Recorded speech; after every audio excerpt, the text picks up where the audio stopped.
Welcome to the Reason Roundtable, your weekly libertarian podcast from the magazine Free Minds and Free Markets. I am Matt Welch, joined in person, you love us, by Nick Gillespie, Peter Suderman, and Katherine Mangu-Ward, and about like 50, 60 people live in our Reason DC HQ office thing that's new. And so welcome everybody. And this is a bonus episode. Yeah.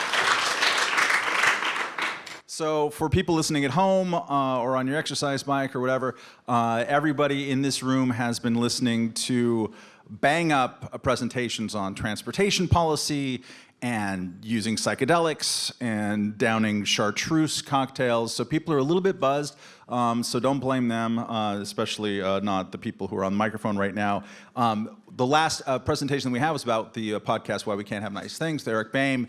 The beginning of this one might be considered to be somewhat of a continuation of that, in the following sense. We're in DC. One of the biggest things that changes about DC and about the federal government when there's a national election, most of the time it changes less than people think, but in one way it does change perhaps a little bit more than most people think, is in regulation and what happens in the administrative state and so forth. And one particular character of the Biden administration who is behaving in ways quite differently than what we saw in the Trump administration is Lina Khan, the head of the Federal Trade Commission, very active member of, or head of the Federal Trade Commission, and someone who's been doing a lot of things of interest to many people probably in this room.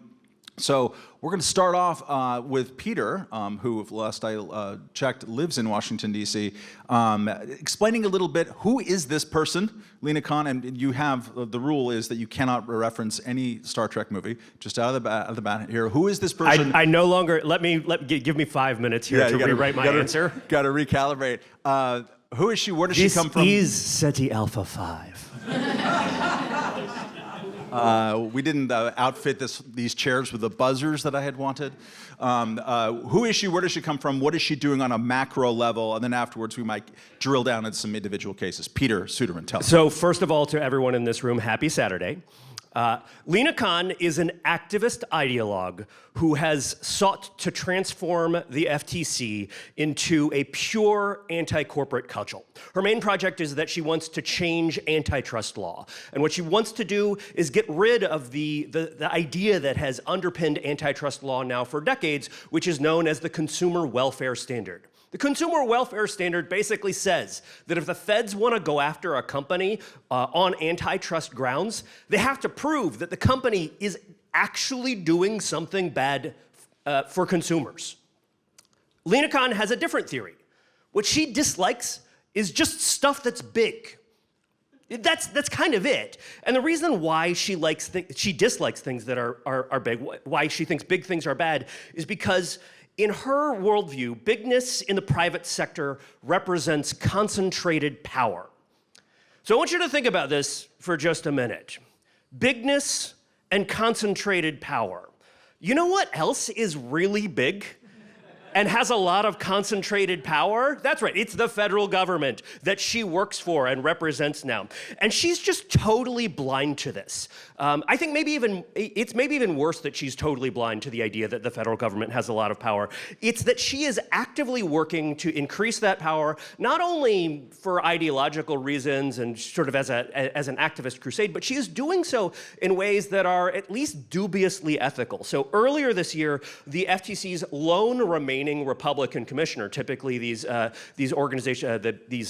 FTC will have several Democratic commissioners and a couple of Republican commissioners, and it's more Democrats if it's a Democrat in the White House and more Republicans if it's a Republican in the White House. But the last Republican commissioner quit.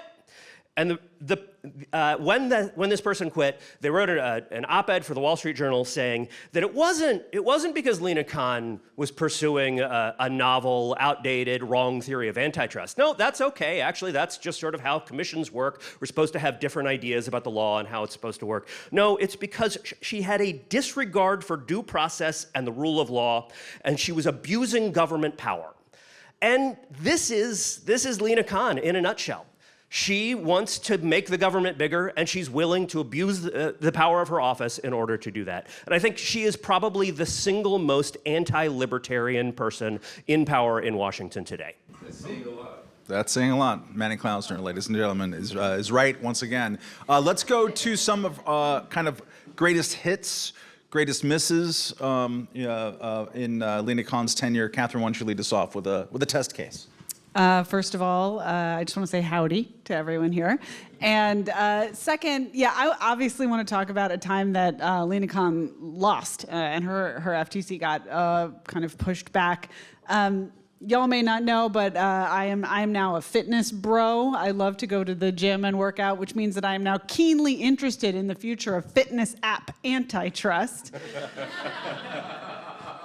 And in particular, the even more dystopian future of VR fitness app antitrust. I don't know if y'all have tried the VR headsets. I personally cannot get them to fit on my enormous melon of a head, but I am assured that the ergonomics will improve.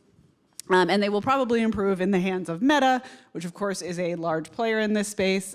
Recently, the FTC tried to block an acquisition by Meta of an app, again, dystopianly called Within Unlimited. It was yoga or something, I think. Anyway, the allegation was that the folks at Meta were sort of too large, too powerful in this space, and therefore should not be allowed to acquire additional companies here.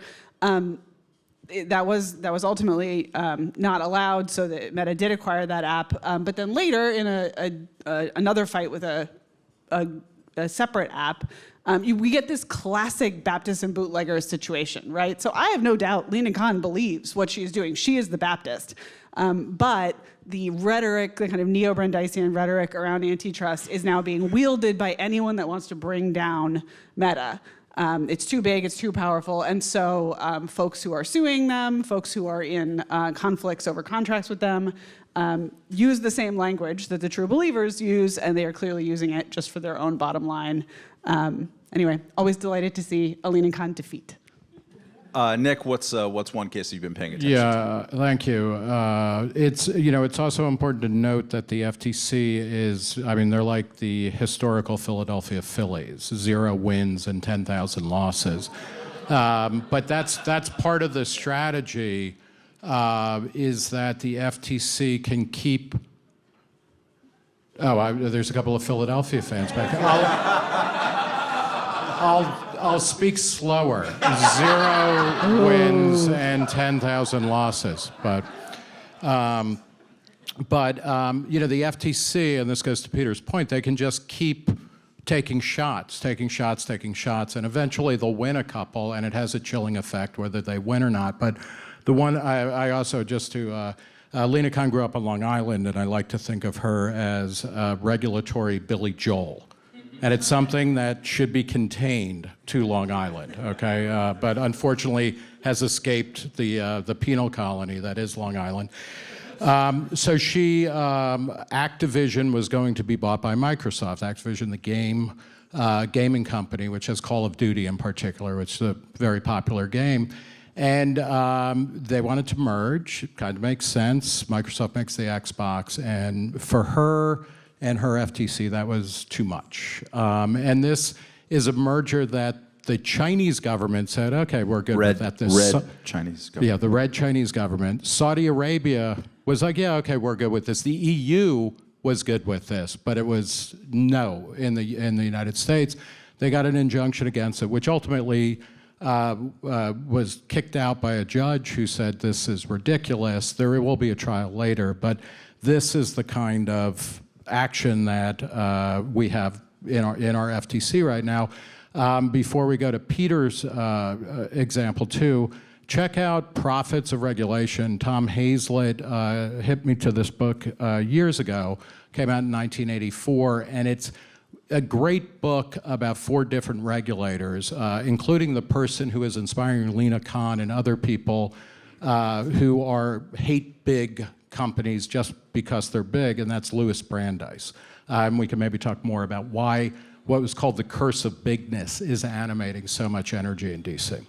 The other thing about the Activision suit is that one of the arguments the FTC made was, well, you know, if Microsoft acquires this games publisher that makes Call of Duty, which is a really popular game, then they might make it exclusive to the Xbox.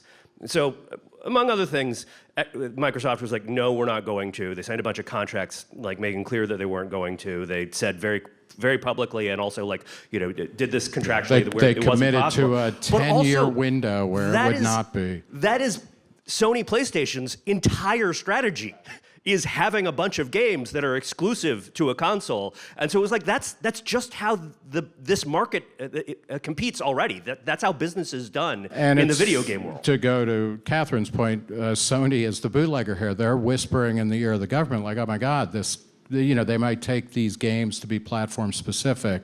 And it's like, yeah. Peter, do you have another example you want to chew on? So one thing I didn't mention about Lina Khan is that she is young. She is just 34 years old, the same age as Taylor Swift, actually. And I have like a bunch of thoughts about how Lina Khan would think about Taylor Swift, who is big, right? Who is just like hugely successful, has a monopoly on Taylor Swiftness in a way that seems Although very actually worrying to she me as doesn't, right? Because she had to re-record her album. So She's there's more reasserting. competition for Taylor Swift than we might want. But the Lina Khan, FTC Taylor's version. yeah. Oh. Well, Lina Khan rose to prominence when she was at Yale Law School, and she wrote a paper titled "Amazon's Antitrust Paradox," and it was specifically a case against Amazon, but also a sort of grand theory of revisiting antitrust and the way that the courts treat antitrust. But the kind of core argument that she made in this very long, very complex paper was that Amazon was engaged in something called predatory pricing. Now, what she meant by predatory pricing was Amazon's prices were too low. So low that they were seducing customers. Now, she admitted in this, okay, courts have basically said predatory pricing isn't really a thing. We're not going to like allow this to go through. But she was like, but it should be that way. It really should be. So now she's head of the FTC not that many years later. And she has finally launched her big suit against Amazon. And the argument is that the prices are now too high.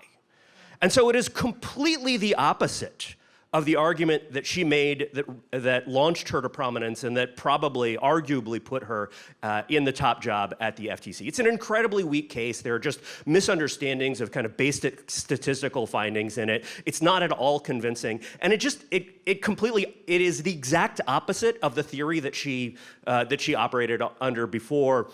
And in a way that it is telling, because I think it signals that she just doesn't care what it takes to attack Amazon. All she cares about is Amazon is big, government should take it on and break it down, and that's it. And it doesn't matter what the evidence is or what the logic chain or what the legal arguments are. You know, and she also, in that article, in the title referencing the antitrust paradox, which was a famous book by Robert Bork, which kind of solidified the idea that consumer harm is the metric by which you judge a bad monopoly or somebody having too much market power where they're abusing customers. And that kind of linkage is pretty brilliant because everybody hates Robert Bork, right? Whatever he was before he was nominated for the Supreme Court, and his antitrust work is phenomenal. It's a great read.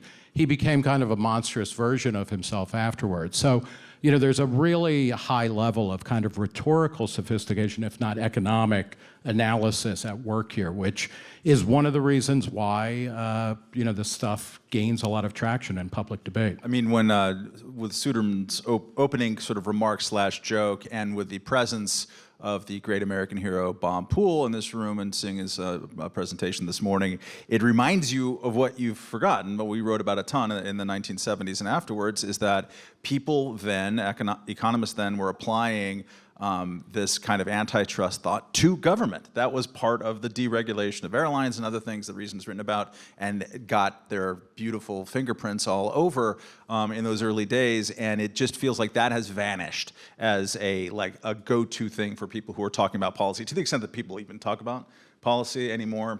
And darn it, I lament that. That's too bad that it doesn't exist. So shall we go back to talking about the Phillies? No. What we should talk about, though, since I teed this off by saying this is a big difference between Republicans and Democrats lingering still, is I'm going to caveat that for just a half a second by saying this is a headline from a couple weeks ago in Compact Magazine. I don't know if we've got a lot of subscribers to Compact Magazine here, but it's becoming sort of the go-to journal of the new national conservatism. This sort of like trying to make policy arguments that derive from what they sort of understand as the Trumpist turn in the Republican Party. Here's the headline. Where is the Republicans, Lina Khan? They want Republicans to be doing what she's doing because they want to start using government to sort of engage in weaponized attacks, especially against big tech in ways that Robbie Suave was talking about earlier today, but against all manner of bigness itself. Donald Trump turned out to be a pretty deregulatory president. He made a bigger deal of that during his presidency than most people had a solid right to expect. He had a lot of solid people who were there advising him. He did press conferences where he was big pair of scissors and like a red tape on a stack of paper showing this. And he introduced some new regulatory rules, like two regulations out for one that comes in. So one could imagine, since he's the most likely Republican nominee by far, that having him in office would be a big difference at the FTC. However, let's remember also that he was rhetorically challenging a lot of mergers based on how he didn't like the people involved, like Jeff Bezos and Comcast and a bunch of other people, CNN too. And this is from the Competitive Enterprise Institute's 10,000 Commandments, which is must-reading every year that they do. This is their assessment of Trump in 2020 during his last year in office. That's worth reading and keeping in mind as we think about a possibility of another Trump presidency, which Nick does every night before he goes to bed. So it says Trump's regulatory streamlining is being offset by his own favorable comments and explicit actions toward regulatory intervention in the following areas: antitrust intervention, financial regulation, hospital and pharmaceutical price transparency mandates and price controls, speech and social media regulation, tech regulation, digital taxes, bipartisan large-scale infrastructure spending with regulatory effects, trade restrictions, farming and agriculture, subsidy with regulatory effect, telecommunications regulation, including for 5G infrastructure, personal liberties, health tracking, vaping, supplements and firearms, industrial policy, or market socialist funding mechanisms in scientific research. Is that AI. it? And welfare, almost, but yes. Perhaps it would be easier to read what he left out. That is also the case. All right, we're going to transition into a less controversial topic, which is presidential politics and Israel. Last week we had a Republican presidential debate. Let's applaud how many people watched it. That was incredible. I'm so proud of you all. I hope you had a great night. I gotta say, I watched it in New York in a bar with some of the listeners and readers to the what's it called? I'm even blanking on the Dispatch. name. The Dispatch, and I have never seen a room of people more depressed this side than the Nader 2000 campaign watching party when they realized, But anyways, pretty sad goings. But we are in a kind of new era of the presidential campaign, in that on October 7th, there was a horrifying massacre by Hamas into Israel that puts a new kind of intensity, emotion having to do with the conduct of foreign policy. So I thought it'd be useful to tap into the big brains sitting up here to look at some of the existing presidential competitors through the lens of foreign policy, specifically having to do with the Mideast crisis and the upcoming thermonuclear war. So, Katherine, you are a lady. Why don't you tell us about Nikki Haley? Yeah, I am on the record, I guess, both as a lady and also as having said some nice things about Nikki Haley on this podcast in the past. I still do appreciate her consistent principles on noting that both Democrats and the Trump administration spending went up catastrophically and there will be consequences for that. But it has always been clear that Nikki Haley just loves her some war. She just loves to do war. She has never met a war that she didn't like. She's often the grown-up in the room, but on that debate stage. But in D.C., one way of showing that you are a serious and sophisticated person is to say, "Welp, we have no choice but to be the moral compass of the entire globe and also the arsenal of the entire globe. So the only thing serious grown-ups can do is more wars." And in this case, she, like many people, had sort of lumped together in a single question, what to do in Ukraine as well as in the Mideast. And she just thinks it is the U.S.'s business, that it should always be the U.S.'s business. She says things over and over like, the leader of the United States must be able to see the difference between good and evil. And by that, she also means dictate the difference between good and evil, decide for the globe who is in the right and who is in the wrong in any conflict. Of course, the zinger of the debate was the "you're Dick Cheney in 3-inch heels" line that was thrown at her, and she debated the height of the heels, but not the Dick Cheney part. They're 5 inches. So she seems to be fine with being sort of aligned with the Dick Cheney camp of foreign policy. I don't know why she would be fine with that. It didn't go well. Also, the 3-inch heels crack was aimed at Ron DeSantis, if we're being honest. Suderman, you're from Florida. Why don't you assess where Ron DeSantis is trying to fill in his own blanks with foreign policy after October 7th? Yeah, so to prepare for this question, I went through every single Ron DeSantis foreign policy answer in the most recent debate. And he talked about a lot of different things. This is actually like the first hour plus of the debate. But I think you can distill his foreign policy sensibility down to a single quote. I want to be clear, I've not edited this in any way. There's no ellipsis in the middle of it. I'm not cutting anything out. It is just 2 sentences right next to each other. "We are not going to send your sons and daughters to Ukraine. I am going to send troops to our southern border."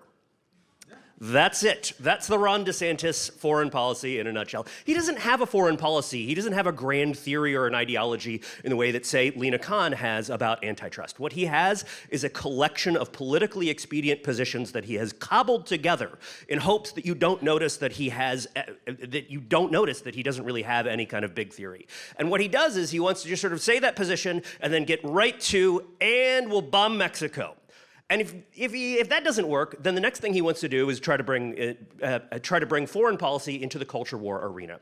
And so a bunch of his answers, he actually talks about how, well, the big problem with China is that they're a cultural force. We need to be fighting them as a cultural force. When talking about Hamas and Israel, he talks about how he wants to revoke the visas of students who are supporting very bad organizations and bad ideas in a lot of cases, right? But he's translating all of this into the language that he speaks, which is, let's do this as a culture war and let's bomb Mexico. Nick, I'm going to ask you a question that I honestly have no idea the answer of, which I think speaks to a weirdness of our politics right now and the presidential race, which is to say, somehow I don't pay any attention to Donald Trump.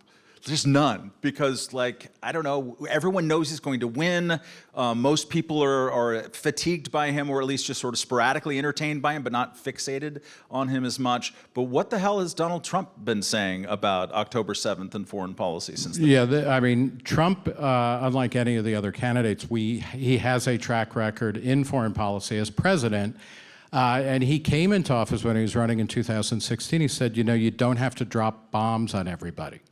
Which was, wow, that's like a bold new take on foreign policy. And not only did he say that, he said that in South Carolina. Yeah. And that the Bushes sucked. One of the things, and at this point, I don't know if it's supporters or detractors say this about him, is he's the first president, basically going back to Reagan, who didn't start any new wars.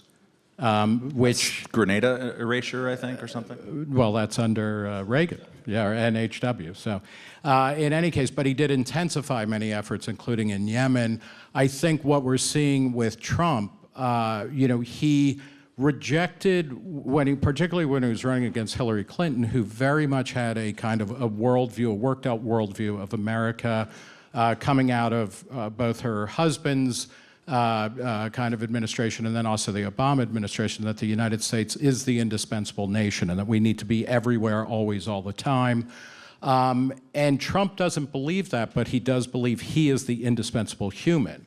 And what he's been talking about is that if he was in office, Hamas never would have dared to slaughter Israelis. Putin would never have invaded Ukraine. There may be some truth to that, because he is kind of a crazy bastard, and that might hold people at bay. Having said that, though, part of the problem in the whole discussion of foreign policy is that we haven't, since George Bush, or actually since Dick Cheney was running foreign policy, we haven't had a worked out foreign policy. It was clear that America as an aggressive hegemon going in everywhere did not work, okay? You know, Iraq was a disaster for many reasons which our grandchildren will only fully start to understand. Afghanistan was a failure, even as, you know, the goal of getting rid of Osama bin Laden and breaking the back of Al-Qaeda, is important and legitimate and right. But we had the neocon kind of hegemon model. Then under Obama, we had something different where he didn't want to admit that we were going to be bombing and intensifying wars all over the place. That didn't work. And then you get to Trump, where it's not about a theory or anything. And what we're witnessing now, and I don't think Biden has a fully worked out plan. He's better than Obama was, as you've talked a lot about, Matt. But we don't have a coherent foreign policy at all, and that is leading to a vacuum that is problematic. My concern about Trump is he thinks everything begins and ends with the U.S. And in fact, Israel has a right to go after Hamas. I'm worried that they haven't clarified what victory looks like in a way that doesn't mean a forever war, which is going to be problematic. But we need to stop thinking that the United States has to be everywhere all the time, and that anytime somebody has a cold, it's because we sneezed. I will also say there is a point for both parties in the primary debates when it becomes clear who on stage has any idea what they are talking about with respect to foreign policy. In Vivek Ramaswamy's case, every time he opens his mouth, there's that point. So, yeah, I would say... so how many ships should our Navy have? Oh, my God. Name the ships. There are so many, in this last debate, I think it was clear that Haley, of course, as a former ambassador to the UN, really does know her stuff. She really does understand the stakes. She really does understand what is going on in the world. And I think Chris Christie does as well, for all the good it'll do him. But that DeSantis and Scott and Ramaswamy are just kind of winging it, trying to make it fit into their own rubric. I will say, I always feel a deep sympathy for the people who don't know what's going on, because it is so easy to imagine, like, hey, who's the head of state of Tuvalu? Quick. Yeah. It's like, oh God, I don't know. What's Tuvalu? And it's, is it even a state? You don't know. There was who was the Uzbeki Stan moment a while back? I mean, So there's always a bunch of people who really would like to be president and who absolutely don't know anything about what is going on in the world. That's no longer a disqualifier. Hugh Hewitt and Donald Trump prove that no longer matters. Right. So the temptation is to conflate knowing what is going on in the world with being a capable and principled leader of foreign policy. That is not always the case, but it sure would be more reassuring if there was at least a kind of, are you smarter than a fifth grader level of knowledge. So I tend to follow hopeless challenges, third parties, independents, and overwhelmed primary challengers in elections. And the California Angels. Yeah, that's a weird coincidence, all that. There is no Shohei Ohtani of American politics, sadly. No, and it's interesting to note that Joe Biden got a new challenger for president. Can anyone pick him out of a police lineup? I couldn't. He's a three-term congressman from Minnesota name, and I'm literally going to look at my notes to remember his name. He's so important. It's Dean Phillips. Yes, he's a distiller. He owned the Talenti. You ever get like the overpriced Talenti ice cream stuff? That was his stuff. It's pretty good, frankly. Anyways, he's a three-term congressman. He's running against Biden because Biden's too old. That's his whole selling proposition. He says that Biden is doing a spectacular job, but that he's too old and he's going to lose to Trump, and that's really not good. So he's running for president. I was looking just this morning, because that's how serious I am with all of this, at the people who evaluate his foreign policy. They can't find a daylight's worth of difference between him and Joe Biden. with one possible exception is that he's much more a hawk on the border, or at least someone who's apt to criticize the Democrats and Biden in particular on the mess on the southern border, and is making some kind of politics about that. He's Jewish, which is something that is relevant in the current times. He's a very strong believer in Israel's right to self-defense. He's in favor of a two-state solution. He rejects a ceasefire. So he's basically a little tiny Joe Biden. But what's interesting, I think, about this is that in the history of third-party challenges and of long-shot challenges, the modern history of it, who does well in those things? Like when someone punches above their weight, even sort of in major party politics over the last 20 years, who does well? It's usually the anti-interventionists. Howard Dean, who wasn't anti-interventionist about all the other wars before the Iraq War, he favored all of them, but he was an early voice against the Iraq War and loud, and he, for a while, punched above his weight. Obama was hopelessly outnumbered against Hillary Clinton, but portrayed himself as the anti-war, anti-surveillance state guy, so much for that, and he punched above his weight. Donald Trump, in the context of the 2016 GOP debate, he was way more anti-interventionist than other people. Ron Paul came out of nowhere, and a whole movement that inspired little baby libertarians everywhere that we saw earlier also did. This year, there isn't anybody like that so far. The closest that you have to that is someone who's polling at 15% nationally still, which is RFK Jr. He's, he thinks that we're the ones who are engaging, who started the Ukraine war. So he's got some idiosyncratic takes on things, but he's also an Israel hawk. So a lot of anti-war libertarians are breaking up with him right now, when they should have broken up with him when he wanted to declare a death penalty on Cato and the CEI 10 years ago for various crimes against speech or something. But all of the people who were floated as possible last-ditch Hail Mary third-party people, including, God help us all, Mitt Romney and Joe Manchin are thinking about a no-labels run. And so is Larry Hogan. I am so excited. Yeah, I know. We're going to talk about that on the Monday regular podcast, so we're going to try to keep Peter to contain his enthusiasm on stage here tonight. But Larry Hogan, his whole ad that he came out, I think, on the day of the GOP debate, and he's thinking about a no-labels run too, was that Joe Biden is not hawkish enough. So it's interesting that the anti-interventionist tendency in American political life, which is always there, and always is fertile ground for a challenge, at a time when everybody doesn't want the 2024 race to exist as it currently stands. Nobody wants Biden versus Trump, and that's what we're going to get unless they die, probably. It's really interesting that that anti-interventionist lane is empty so far, and we'll see who the Libertarian Party runs. Anyways, I talked too much. That wasn't on the ballot here. You got feelings about these anti-interventionists. I guess so. None of us intervened because that's the popular position. He lasted almost like 30 whole minutes without a dad joke, so that's pretty good. We wanted to tell you about, and hopefully when we get to the question time at the end of this podcast, maybe have your own nominations for an exciting project that we're going to come up with pretty soon here at Reason, and I'm going to let the boss lady tell us what that exciting project is.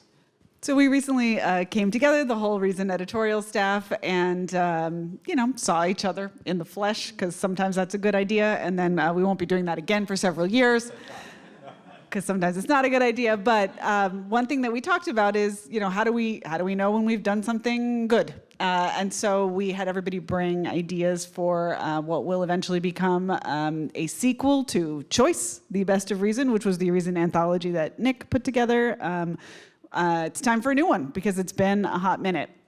So we asked everyone to bring their favorite Reason features, stories, videos from the last, I guess, when did Choice come out? Yeah, about almost 20 years ago. 20 years. Yeah. So we wanted to share some of our top picks here. Yes, so we all gave our nominations back then, but we're going to refresh them or change them as necessary, ad-libbing on stage, of one story a piece, and it's just also a chance to brag on our colleagues' great work over the last 20 years and familiarize some of you in case they slipped through the cracks for you. But Nick, why don't you start us off with a piece that you think was emblematic or worthy of inclusion? Yeah, I'll start off very quickly, and I asked when Matt said that when we were prepping for this, I said, we can't nominate ourselves, right? And he was like, God, no. So, but in that interest, Matt, your piece, the profile of Lanny Friedlander, the founder of Reason, for the 50th anniversary issue is just fantastic.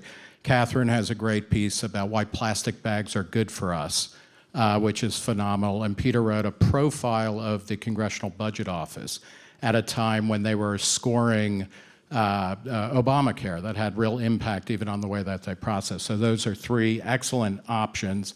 But I want to focus on Jim Epstein, who's the editor-in-chief or executive editor of Reason TV, our video guy. He wrote a series, or did a video series a few years ago from 2020 called Cypherpunks Write Code. And it's a 4-part series, and in the anthology discussion, we were talking about, okay, can we figure out how to adapt some videos, because that's such a big part of what we do.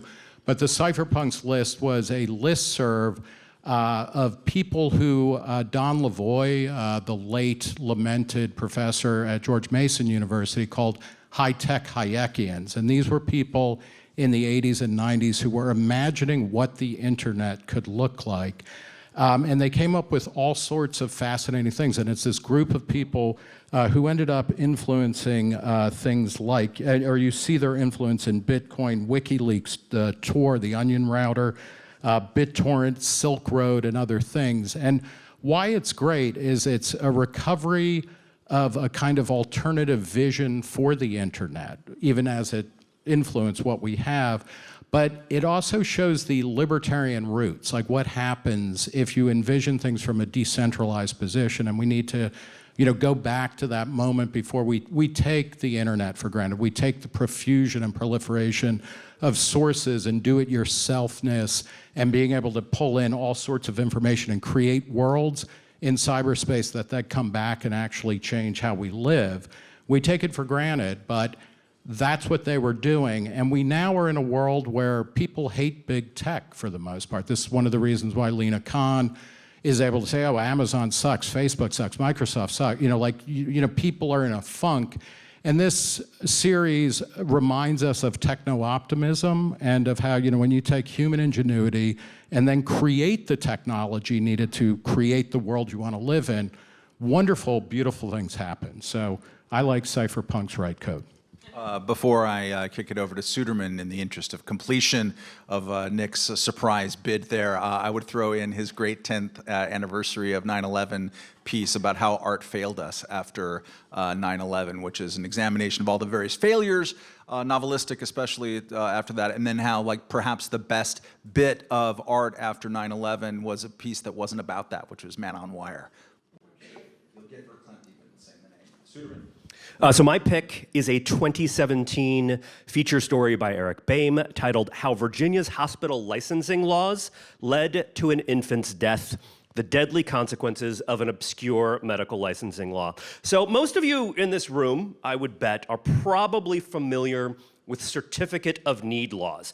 Certificate of need laws, or CON laws, basically allow local governments to control the supply of medical devices at medical facilities like hospitals, right? And so if you are a hospital and you want to expand some sort of high-tech device or care system, right? Say an MRI machine or a neonatal intensive care unit, you want to build something new and be able to serve people better, you've got to go to what amounts to a local licensing board and ask permission.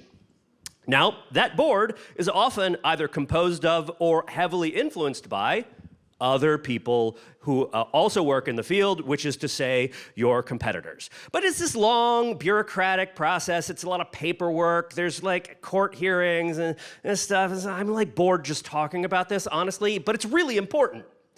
And this is the problem that it often sort of pops up when you're doing kind of good, worthwhile, worthy policy journalism, is this stuff is boring. It's the story of bureaucracy and paperwork, which matters a lot and costs people and adds time and to doing things. But in this case, because it's medical equipment, it also has the potential to cost lives. And so what Eric did was he thought, well,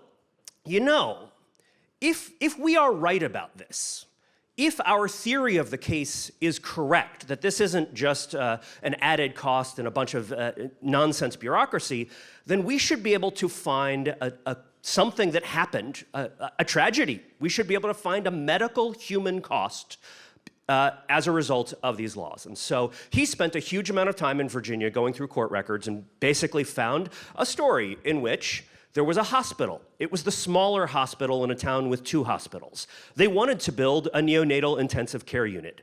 Their application was denied, even though almost all of the folks who sort of spoke up at the original hearing, almost all of them said, well, this is a great idea. We think this would be good for the community. Please build this. This would be wonderful.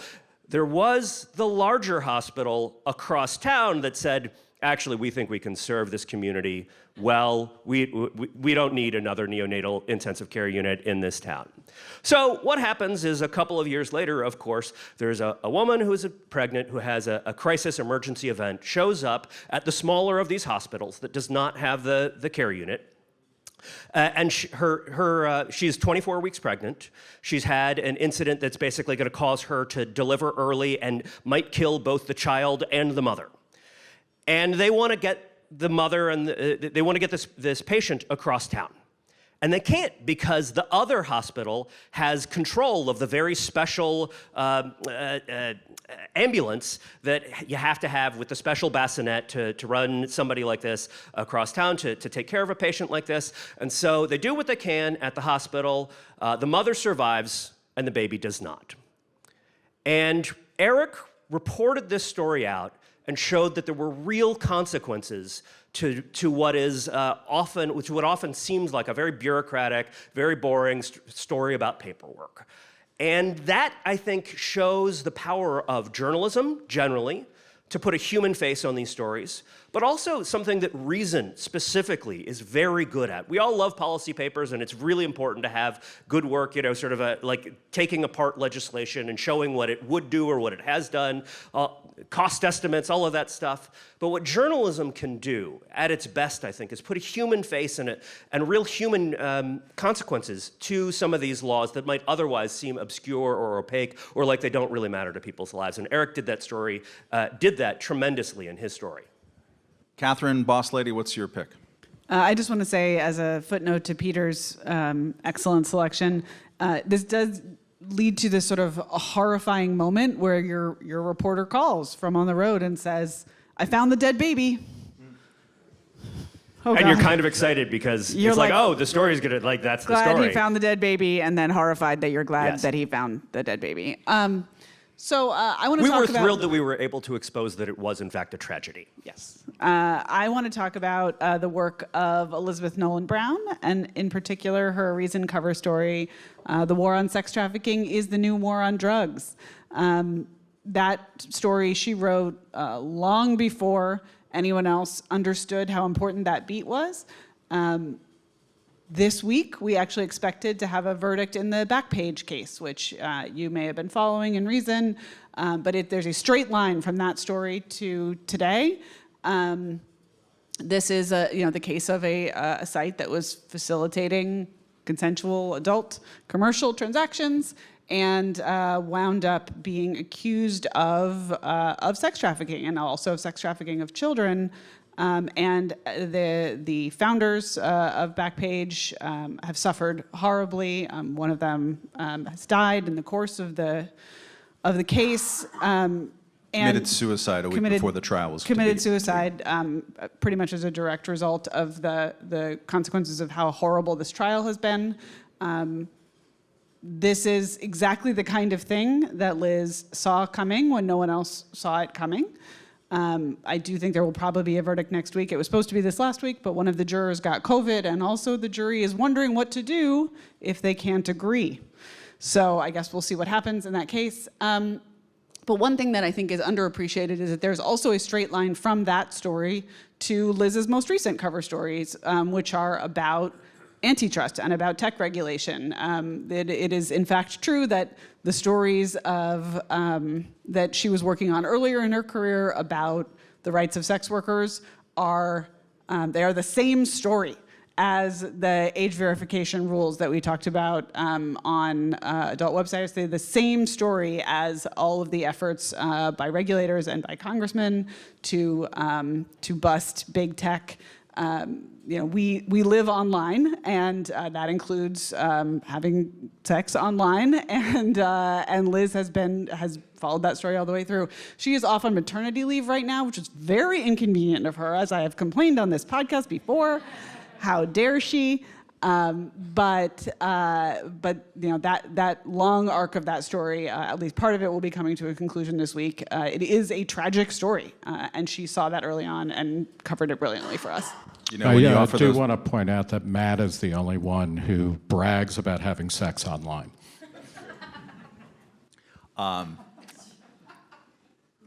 So my nomination. Just move right through it. Just pretend it didn't happen. Yeah, it's fine. We'll fix it in post. My nomination is a piece that Jesse Walker, our books editor, wrote in 2009 called The Paranoid Center. Jesse has an idiosyncratic view and knowledge of history. He's written several books about it, and let's say a delight in the paradoxes that arise in said history and the unusual combinations of people. In 2009, in the summer, there was an entire nationwide freak out. By nationwide, I mean in elite media, freak out about the existence of public protests against Obamacare, against big government, for the Tea Party, and there was a lot of shouty town halls. Like Congress critters would go back home, and people would say, "Darn it, you're spending too much money," and people lost their minds writing about this. It's the politics of the jackboot. It's the thugs. The Nazis are here. They're violent. It's brown shirts. This was literally on a daily basis in 2009. Jesse looked at all this, wrote a piece that in such a way that you would never be able to see that same kind of story or the coverage thereof in the same way, called The Paranoid Center, saying, yes, there is this tendency in American history by the elites to look at the fringes and say, oh my God, they're coming for us. They're crazy. They're paranoid. Richard Hofstadter being the chief progenitor of this, when in fact the elites themselves, the center, the people in power, and what they do when they get paranoid about the fringes turns out to be a much more significant power dynamic and worth talking about in depth. His piece, which was great, ended up becoming kind of the basis of his book, The United States of Paranoia, which came out in 2013. But it's all great. All right, let's go to our end of podcast, what we have been consuming in the cultural arena, since we are in this beautiful office in this not beautiful town of Washington, D.C. I thought that we would talk about pieces of art or whatever that have that either derive from or about in some way Washington, D.C. Peter, I understand that you live here. If we can make this a little bit quick, so semi-lightning round of what we would like to have consumed here. I mean, I'm saying this to Peter, mostly, but yeah, let's start. Yes. See. The three best movies about Washington, D.C. are All the President's Men, Broadcast News, and Shattered Glass. And it is not an accident that all three of them are movies about journalists and journalism. And the one I want to talk about is the last one, Shattered Glass, because Shattered Glass is a great movie that is about how the best journalism isn't the sexy, thrilling, sort of headline-making journalism that makes you look really cool and sort of is impressive. Instead, it's about being kind of nerdy and kind of off-putting and following the truth wherever it might take you. Because it is a story about a young journalist who was kind of hot stuff. He was in his early 20s. He was a staff writer at the New Republic. He had freelance gigs writing for Rolling Stone and everywhere else. And he was just he was one of these guys who was like, oh, this is a young kid on the make. And it turned out that a lot of his stories were on the make in the sense that he was making them up. And it took his editor, an editor who was seen as kind of standoffish, as a little bit socially awkward, as somebody who wasn't maybe playing for the team, because Stephen Glass, the kid at the heart of this story, Stephen Glass was popular, and he was, he played sort of false humble, but he always made himself the center of attention. And his editor was a guy named Charles Lane, who's now an opinion columnist at the Washington Post. And the movie just sort of slowly takes you through this. Oh, you can see how Stephen Glass is appealing, how he's exciting, how you might want to be around him, and he's telling all these crazy stories about kids doing nutty stuff at CPAC, and about people who worship at the altar of Alan Greenspan, and all this stuff that just, you know why it was exciting? Is because it wasn't true. And the thing that journalists have to do, and the thing that makes the best journalists, is that you pursue the truth, no matter where it takes you, and no matter what else, sort of even if it seems like it's against your own interests, even if it's against the grain, and even if everyone is telling you, hey, don't go there, this guy seems nice, he's our friend. No, actually the job is find out what's true and tell people about that no matter what. And it's a great movie about journalism and about the pursuit of truth. I want to second that as a recommendation, but with the added twist of, and it is a great DC movie, but all of you should watch it because then you can feel glad that you are not giving your money and affection towards a magazine so full of itself, full of pompous late 90s Clinton-esque, Aaron Sorkin-esque asses. You will be so glad that instead it's Katherine Mangu-Ward is the object of your affection. That's right. Give her a round of applause. Nick, what's your DC Cab? Is yours? Yeah, DC Cab with Mr. T. That's pretty much history leads up to and away from that, Matt. That's when history ended. No, I picked The Americans, the TV show that was on from 2013 to 2018. There's 6 seasons. It was originally on the FX network. I think it's either on Amazon or Netflix now. You can find it streaming, or Hulu. They're all the same company. They're all owned by Gallo Brothers Wine. But what is great? It's about 2 deep undercover Soviet agents who run a travel agency in Alexandria, I think, and they're pursuing the Soviet agenda against the backdrop of the Reagan years in D.C. And it's set here. You'll recognize a lot of locations and everything. But what's phenomenal about it is one of them in particular, and I won't give it all away if you haven't seen it, but one of them falls in love with America, not because of the politics, but in spite of D.C. being a swamp in politics, but kind of the promise of the United States. And at the same time, it explains why Soviets would have been dedicated to their system. It's a really profound meditation on the Cold War. And we finally have enough distance. I think this is one of the first kind of texts where we have enough distance to start it doesn't validate the Soviet Union at all in any way, shape, or form, but it helps explain the emotional and intellectual and political attachment to a system that was among the very worst things ever to be invented by humans. And it's beautiful, it's brilliant, it's nostalgic, it's sexy, dirty, smutty, political, I repeat myself. And it's very good. And then I'll just also throw in for anybody who lives here, if you're looking for a novelist, which is, Washington has not produced a lot of good novels, but Thomas Mallon is a local novelist, a literary novelist who has written a half-dozen books about D.C., starting in the post-war era through the late Reagan years that are brilliant. But Katherine. Peter always gets both the credit and the blame for being from D.C., but I am actually from here, and therefore feel at least moderately qualified to say, there are people who come here because they saw a DC on TV or in the movies, and a lot of those people saw West Wing and thought that that's what this city was like, or maybe more recently Madam Secretary, which has the same vibes of like, what if we all just walk around saying Wikipedia entries to each other and handling crises competently. That is not what this city is like, but neither is this city House of Cards. Neither is it the kind of like dark, murdery, we're not, almost never do I shove someone off of a subway platform to solve my political problems. Well, it was the journalist who was shoved off the platform by the politician. Who says I identify with the journalist. So the Metro doesn't run regularly enough to kill people? The series that correctly captures and embodies DC is in fact Veep, where everyone is kind of an idiot, sort of selfishly motivated, occasionally decent, and they just have no idea what is going on ever. In that way, DC is exactly like every other city, and at least sometimes you can get a laugh out of it. So my DC TV show, it's not really a TV show about DC, but an episode of a great series that our own Debbie Gibbs over there was at least somewhat tangentially part of, called Sonic Highways. Dave Grohl's from the Foo Fighters. He'd done a movie in 2013, documentary called Sound City about a famous recording studio in LA. Sort of followed it up with a HBO limited run TV series where the gimmick was the Foo Fighters. You don't have to like Foo Fighters at all to like this series. They go to different cities, and that city, they'll usually visit a studio and try to record a song that's sort of inspired by it. And again, the songs aren't great, and that's not the point.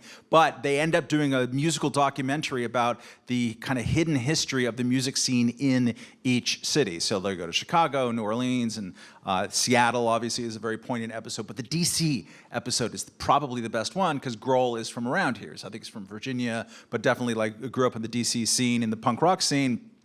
And so the two subcultures that he gets into here are super hardcore punk rock, Bad Brains, Crazy Guys, and then the go-go music scene, which couldn't be more different. But then they sort of find ways in which they meshed at least a couple of times. Interestingly, it's a terrific series. The editing budget there must have been incredible because, my God, they had a lot of material and didn't know what to do with it. But it ends up being really great, and it gives you a visceral sense. Even if you know a ton about music and a ton about music in DC, you will guarantee you will learn stuff and be delighted and go down rabbit holes. Thank you for everyone in this room for being here and asking us questions and laughing at Nick Gillespie, not with him but at him, and for supporting us through the years. Listeners at home, if you want to listen to all of our stuff, go to reason.com/podcast. The Reason interview with Nick Gillespie, the Soho Forum series between Epstein and etc. And then we'll see you in normal Monday times soon enough. Goodbye. There's no such thing as a normal Monday.